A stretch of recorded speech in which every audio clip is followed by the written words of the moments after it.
Hello बच्चों, आज की इस ऑनलाइन क्लास में हम क्लास 10 एनसीईआरटी गणित प्रश्नावली 1.2 का क्वेश्चन नंबर फर्स्ट सोल्व करेंगे। क्वेश्चन नंबर फर्स्ट है, निम्नलिखित संख्याओं को अभाज्य गुणनखंडों के गुणनफल के रूप में व्यक्त कीजिए। संख्याएं आपके सामने है। एक पहली संख्या 140, सेकंड 156, थर्ड 3825, फोर्थ 5005, फिफ्थ 7429। अभाज्य गुणनखंड यानी 140 के हम फैक्टर करेंगे और उन फैक्टर्स में यानी उनके गुणनखंडों में संख्याएं जो होंगी वो अभाज्य होंगी। अभाज्य संख्याएं क्या होती हैं? अभाज्य संख्याएं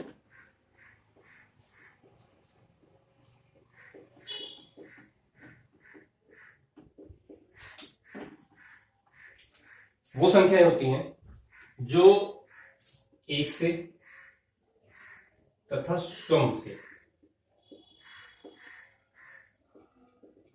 विभाजित हो, इसके अलावा किसी अन्य संख्या से विभाजित नहीं होती। जैसे 2, 3, 5, 7, यानी ये ऐसी संख्याएं हैं जो अन्य किसी संख्या से विभाजित नहीं होंगी। ये शून्य से होंगी या एक से होंगी। अब हमारा क्वेश्चन है कि हमें 140 के अभाज्य गुणनखंड करने हैं। इसके लिए हम 140 के फैक्टर करते हैं और फैक्टर करने की विधि इस प्रकार से है। 140 तो जो अभाज्य संख्याएं हैं उनसे हम डिवाइड करते हुए चलेंगे। तो सबसे पहले हम देखते हैं, सबसे छोटी हमारी अभाज्य संख्या है 2। 2 से हम इसे डिवाइड करते हैं। 2 से विभाजन का नियम क्या होता है कि अगर संख्या के इकाई का यानी लास्ट वाला अंक 0 हो, 2 हो, 4, 6 या 8 हो तो वो संख्या जो है 2 से डिवाइड होगी। तो क्योंकि इसके पीछे 0 है इसलिए ये संख्या जो है 2 से विभाजित होगी। 2 से डिवाइड करते हैं, 2 7 14 0। अब फिर से इसके पीछे 0 है तो इसका मतलब ये संख्या फिर से 2 से डिवाइड होगी। 2 3 6 2 5 10 35। अब 35 में इकाई का अंक 5 है इसलिए ये संख्या 2 से डिवाइड नहीं होगी। इसके बाद दूसरा नंबर आता है 3, संख्या 3 का। 3 से डिवाइड होने का नियम क्या है? 3 से डिवाइड होने का नियम यह है कि यदि जो संख्याएं हैं अगर उनका टोटल 3 से डिवाइड होता है तो उस संख्या भी 3 से डिवाइड होगी। यानी जो अंक हैं इनका टोटल योग 3 से डिवाइड हो। तो 3 और 5 8 और 8 3 से डिवाइड नहीं होता है इसलिए यह संख्या 3 से डिवाइड नहीं होती। इसके बाद नेक्स्ट संख्या इसमें आती है 5 और 5 से डिवाइड का नियम यह होता है कि इकाई का अंक यानी लास्ट वाला अंक या तो 0 हो और या 5 हो तो वो संख्या 5 से डिवाइड होगी। इसके इकाई का अंक 5 है इसलिए ये संख्या 5 से डिवाइड होगी। तो 5 से कितनी बार डिवाइड होगी? 7 बार। और 7 से 7 कितनी बार डिवाइड होगा? 1 बार। तो ये डिवाइडेशन तब तक करते हैं जब तक कि हमारा लास्ट में 1 ना आ जाए। अब 140 को हम इस प्रकार से लिख सकते हैं, 140 के गुणनखंड जो हमारे यहाँ हैं उन्हें हम लिख सकते हैं 2 × 2 × 5 × 7। और दूसरी प्रकार से इसे घातों के रूप में भी लिखना होता है। यहाँ पे 2 की घात 2 हो गई, 2 की घात 2, 5 की घात 1 और 7 की घात 1। इस प्रकार से हम जो हमारी संख्याएं दी गई हैं इन्हें अभाज्य गुणनखंडों के गुणनफल के रूप में लिख सकते हैं। तो ये इसके अभाज्य गुणनखंड हो गए हैं और ये इनके गुणनफल हो गए। अब इसके बाद नेक्स्ट दूसरा क्वेश्चन,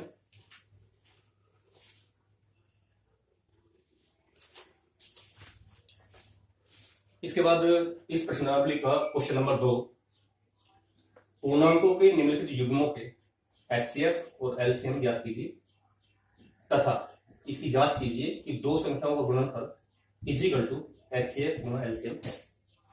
तो सबसे पहले संख्या इसमें दी गई है 26 और 91। दूसरी संख्या 510 और 52, और तीसरी संख्या 336, यानी थर्ड पार्ट इसका 336 और 54। तो फर्स्ट पार्ट हम इसका सोल्व करते हैं। देखिए, एचसीएफ और एलसीएम याद करने के लिए वही मेथड इस्तेमाल किया जाएगा, अभाज्य गुणनखंड। सबसे पहले हम 26 और 91 के अभाज्य गुणनखंड करते हैं। अभाज्य गुणनखंड सबसे पहले हम 26 के अभाज्य गुणनखंड करेंगे। मेथड वही है, सबसे पहले 2 से स्टार्ट करेंगे, क्योंकि इसका इकाई अंक 2 से डिवाइड हो जाता है, इसलिए ये संख्या 2 से डिवाइड हो जाएगी।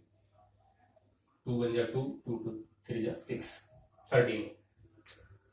13 अपने आप में अभाज्य संख्या है, इसलिए किसी और संख्या से डिवाइड नहीं हो सकती है, इसलिए 13 से एक बार इस तरह से 26 के अभाज्य गुणनखंड हमारे हो गए। तो 26 को हम इस प्रकार से लिखेंगे, इज इक्वल टू 2 इंटू 13। घातों के रूप में लिखेंगे 2 की पावर 1, 13 की पावर 1। अब नेक्स्ट संख्या हमारी इसमें क्या है, 91।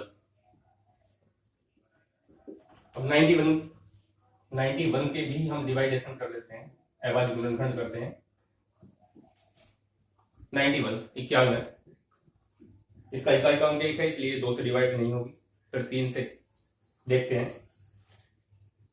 3 से डिवाइडेशन का नियम मैंने आपको बताया था कि अगर संख्याओं का जो अंक है इनका अगर योग 3 से डिवाइड होता है तो संख्या 3 से डिवाइड होगी। तो हम अगर अंकों का टोटल करते हैं तो 9 और 1 10, और 10 3 से डिवाइड नहीं है, इसलिए ये संख्या 3 से डिवाइड नहीं होगी। इसके बाद दूसरी, इससे नेक्स्ट अभाज्य संख्या हमारी 5 आती है। उसके लिए बाद में 0 यानी इकाई अंक 0 या 5 होना आवश्यक है, इसमें ऐसा नहीं है, इसलिए ये संख्या 5 से डिवाइड नहीं होगी।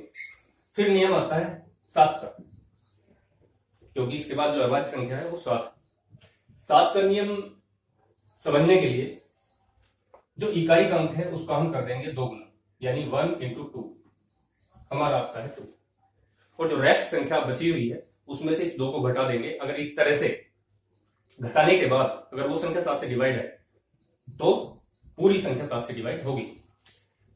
तो इकाई के अंक का 2 गुना किया हमने तो 2 आया, और बाकी क्या बचा 9, और 9 में से 2 अगर हम घटा दें तो कितना आता है 7, और 7 अपने आप में 7 से डिवाइड हो जाता है, इसलिए यह संख्या 7 से डिवाइड होगी।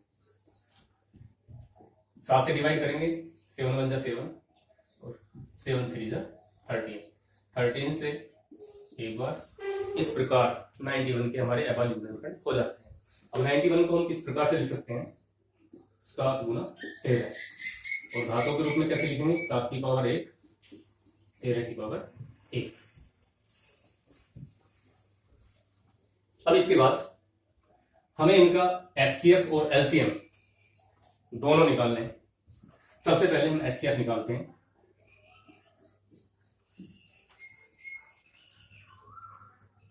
एचसीएफ क्या होता है, एचसीएफ ऑफ 26 और 91 इज इक्वल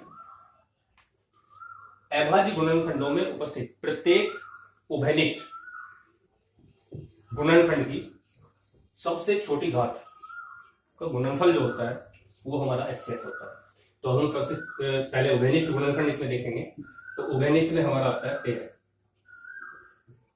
तो इसका मतलब एचसीएफ 26 और 91 का हो गया हमारा 13, और इसकी घात है 1, अर्थात 13 की घात 1 को हम लिख सकते हैं 13।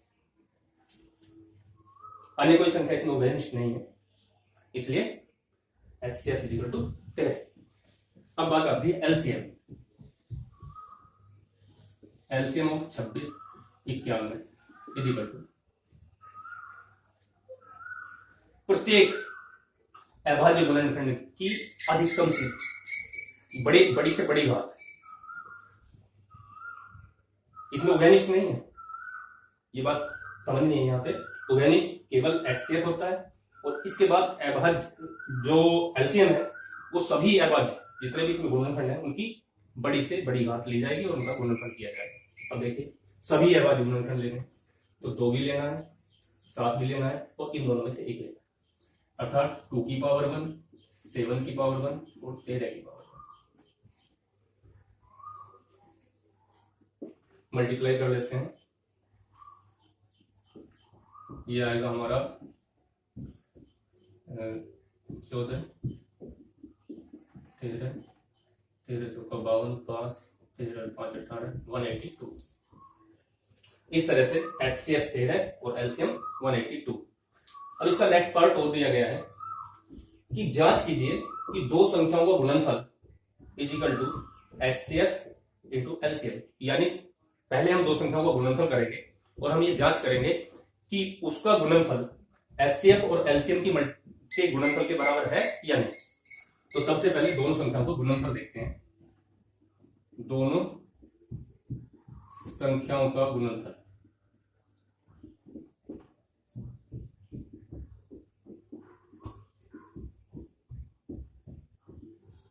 इजिकल टू, संख्याएं क्या है 26 गुणा 51,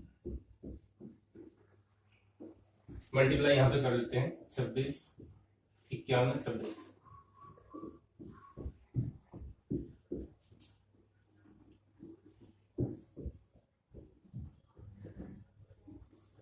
इसकी मल्टीप्लाई आती है हमारी 2366। अब उसके बाद HCF और LCM की मल्टीप्लाई करते हैं। HCF और LCM का गुणनफल देखते हैं। तो HCF multiply LCM is equal to, HCF हमारे पास है 13 गुणा 182 इजिकल टू 13 दूनी 26 तो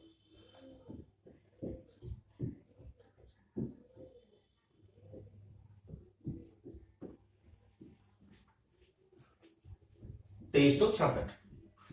हम यहां पे ये देख रहे हैं कि दोनों संख्याओं का गुणनफल HCF और LCM के गुणनफल के बराबर है।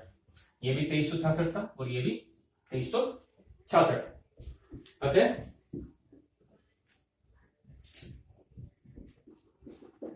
दो संख्याओं का गुणनफल, दोनों संख्याओं का गुणनफल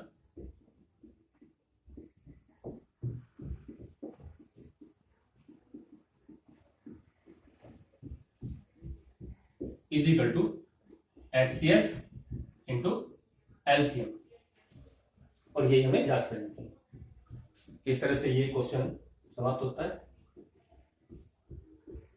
थैंक यू।